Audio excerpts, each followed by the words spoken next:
Dhoni retire అయిపోయినట్టేనా, Dhoni సీజన్లో ఒక్క match కూడా ఆడరా అని అనుకుంటున్న అందరికీ నాకు అర్థమైంది, నాకు అనిపించింది చెప్పే ప్రయత్నం చేస్తా.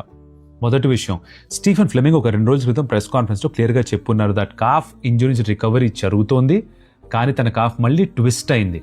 అంటే ఇంజురీ కాస్త మళ్ళీ పెరిగింది, రికవరీ ఇంకాస్త డిలే అవుతోంది. నా ధోనికి ఆడాలనే ఉంది, కానీ తన శరీరం సహకరించట్లేదు. మనకి నచ్చినా నచ్చకపోయినా మన ఫేవరెట్ మహేంద్ర సింగ్ ధోని వయసు 44 సంవత్సరాలు. తన క్రికెట్ ఏ స్థాయిలో ఆడేవారో అందరికీ తెలుసు.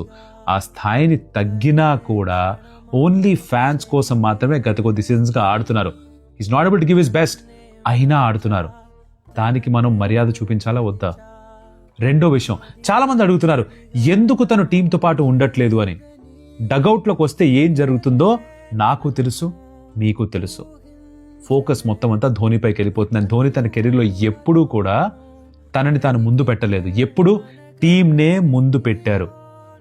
ఇక్కడ తను వస్తే ఫోకస్ తనపైకి వచ్చేస్తుంది కాబట్టి, టీం గురించి ఎవరు మాట్లాడరు కాబట్టి, మంచైనా చెడైనా టీంకే దక్కాలి కాబట్టి తను బహుశా రావట్లేదేమో.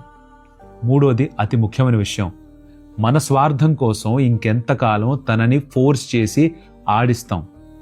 మన స్వార్థం కోసం తను ఇంకా ఆడుతూ ఉండాలి ఎంతకాలం అడుగుతాం?